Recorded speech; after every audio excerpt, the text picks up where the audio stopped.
Welcome to the Voice of Retail podcast. My name is Michael LeBlanc, and I am your host. This podcast is produced in conjunction with Retail Council of Canada. Meet veteran retail marketer Kathy Tsolakos, Vice President of Marketing E-Commerce at PENN. She takes us through an exciting career and prepares us for her panel, Modern Marketing, where storytelling meets community, at the RCC Retail Council of Canada Retail Marketing Conference. Let's listen in now. Kathy, welcome to the Voice of Retail podcast. How are you doing this afternoon? I'm great. Hey, Michael, thank you so much for having me. I think the last time you and I saw each other was at a Retail Council event in Montreal. Where am I finding you today? I'm still in Montreal, Michael. I'm currently Vice President of Marketing, Visual, and E-Commerce for PENN at the Reitmans head office. Well, that's a bit of a change. So I want to get to that. Last time you were with a different retailer. Now, we've jumped right in. So tell the listeners a little bit about yourself, what your background is, and what you do for a living. You've given us a hint, so let's talk about it a bit more. I've spent my entire career in retail, Michael, as you know. I've grown up pretty much in a store. Started off my career at Senza lingerie way back in the mid to mid 90s, and made my way always through women's apparel throughout the years. And last time we spoke, I was at Matt&Nat, vegan accessories line. Right. And somehow I always make it back to ladies' fashions. Just keeps drawing you back in. Now, did you always, retail's sometimes been described as the accidental career. Did you always want to be in retail? Was that something you grew up wanting to do, or did you find your way into this career? No, surprisingly enough, it was something I fell into, actually. I was studying to be in journalism, and very much excited about advertising and being on a creative side of work. But one class kind of changed my life. A professor changed my life. It was a retail marketing class, believe it or not. And since that day, I never looked back. And even though I worked in stores throughout my younger days, I never thought of a career in retail until I stepped foot into the lingerie business, and then I never looked back. Wow. Well, fantastic. Now, the company you work for, a name and brand familiar to most, but not all, and not everybody knows the scope and scale of Penningtons, or PENN, as I now see it called from a consumer perspective. Now, talk about the overall business for a few minutes. Again, global audience, so they may not be aware of the brand and how many stores you have and your scope and what your customer looks like and all that kind of great stuff. Absolutely. So Penningtons was a beloved fashion brand, part of the Reitmans family of brands, together with the Reitmans and RW&CO banner, make up part of the RCL family of brands. They're a leading women and men's specialty apparel retailer with over 400 stores across Canada. So really a fashion icon, I would say, across Canada. There's a 90-year history with Reitmans, and Penningtons has been around, I would say, almost just as long. They started, I believe, with Shermack's business. In recent years, Penningtons has grown to about 90 stores in Canada. Part of two banners. We had a Chanel, also part of the plus size business.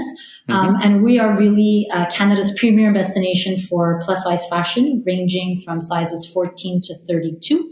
And we are probably the only retailer, I would say, or company in Canada that offers really a one-stop shop experience that dresses consumers really for every single need and aspect of their apparel, head to toe, under one roof. And what kind of price points would we expect on average for, a nice something to wear to the office, for example, or a party? Like what are we talking about? I'd say we're probably mid to upper price range. Plus size fashions in Canada are not as accessible as they are across North America. We also have fabrics that are better fabrics, better brands. We also carry a variety of brands from Champion to Adidas, in store and online as well. But really, we cover the scope and range in terms of diversity in sizing as well. So you've been in this business a little while, as have I, and I'm very curious from your observations. As you said, you keep getting pulled into the fashion business. What when you think about when you first started in this business, and the business today? I mean, it still makes sense that the customer wants value, they want great looks, they want to look great, but structurally and even about the product, what the competitive set or whatever you want to comment on, what's changed the most in your life and as a retail marketer in the retail industry and your role itself? That's a really good question. I would have to say over the years, my observations, product doesn't change. People's desires and needs for apparel don't change. I think the two things that surprise me and I think keep us marketers on our toes is the fact that people want it faster. Consumers have this innate desire to fulfill their needs quicker. And with retailers such as Amazon on the market, I mean, you can click and have something in your doorstep the next day. And most people are offering services now to have same-day delivery service. So I think the need for fulfillment, I think, is one challenge faced by all retailers. And from the marketing side of things, I'd have to say it's being able to constantly break through the noise with relatable, authentic, relevant content and making that connection with consumers and audiences.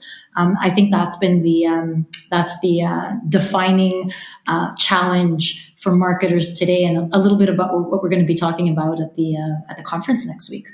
Yeah, and let me follow up on that a little bit. I mean, in some days, I think that the expectations for consumers. I remember I grew up in the days of direct response where it was 4 to 6 weeks handling extra. Like, it's such a tremendous change. Do you find that consumers? I mean, perhaps one of the fastest ways to get your product is to shop online and pick up in store. Is that popular with your shoppers? Yes, it is. Absolutely. We saw a huge shift to that fulfillment during COVID for sure. Well, after post-COVID, I would say.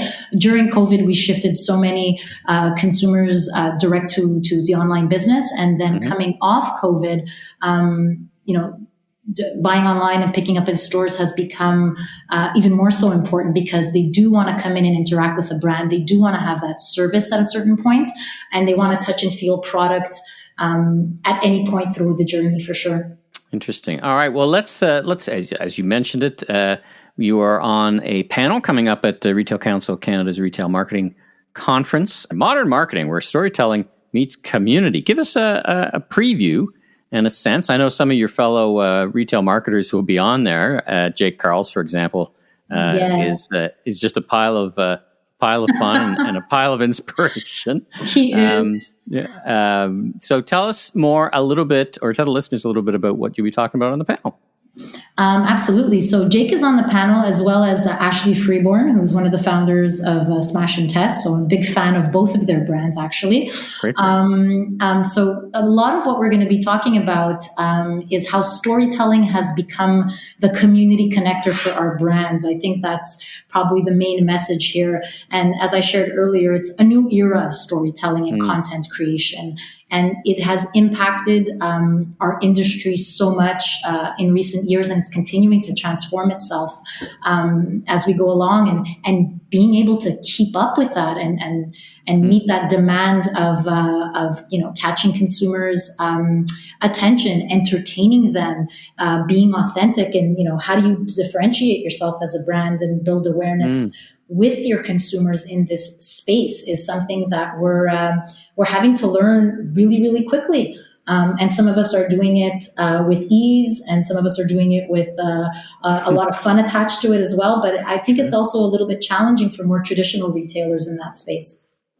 Here's a question for you. So based, on that line of thinking, you're a retail marketer, so you hold the budget in some ways, but of course the budget isn't bottomless. You have to make some decisions. Your last dollar of marketing spend, you've got a lot of choice, right? You can spend it with the platforms, you could spend it with influencers, you could do a whole bunch of different things. Where mass media, even your last dollar of marketing, if I give you an extra dollar, where do you think you'd spend it?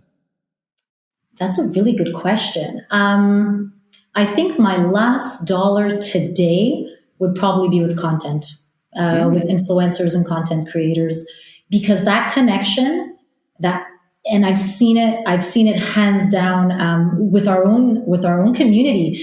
the connection they make with content creators and that authenticity, you can't recreate that as a brand yourself. It's something that's priceless, in so to speak. And it's really cutting through a lot of what's already out there. And if you're doing it well, and if you're partnering with the right people that encompass, the brand DNA, that really have a sense of, admiration for your product, that really do believe in your product and connect with your audiences, I think that's probably the wisest choice in terms of investment of marketing dollars today. Interesting.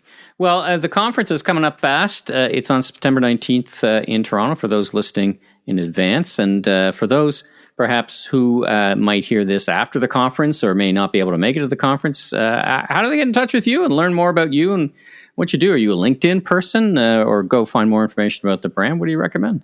Absolutely. I'm always open to reaching out and talking with anybody that has any questions about brand or marketing or fashion in general. They can always reach out on my LinkedIn and send me a DM or slide into Instagram and discover the brand Penningtons.com. We haven't completely rebranded to Penn in all our social platforms yet, but you're more than welcome to check out the store online, go into our Instagram, and discover really what our brand's all about. Oh, listen, fantastic. Well, it's great to hear your voice. I unfortunately I won't be at the event myself, so we're going to miss each other, but I hope to get to Montreal and see you in person. But it was so great to talk to you on the podcast. And thanks so much for joining me on the Voice of Retail podcast and sharing some of your insights and continue to participate in our community. So listen, I wish you much continued success and best of luck at Penn. I'll have to get used to saying that, a lifetime of Penningtons. That's right. But listen, congratulations and thanks again for joining me. Thank you so much. Thanks for having me, and always a pleasure talking to you and your audience. And I hope we get to do this again real soon. Thanks for tuning into this episode of The Voice of Retail. If you haven't already, follow on your favorite podcast platform so new episodes will land automatically each week. And be sure to check out my other retail industry media properties, the Remarkable Retail Podcast with Steve Dennis and the Global E-Commerce Leaders Podcast. I'm your host, Michael LeBlanc, Senior Retail Advisor, Keynote Speaker, and Rethink Retail 2023 Global Top Retail Influencer. If you want more information, content, or to chat, follow me on LinkedIn. Safe travels, everyone.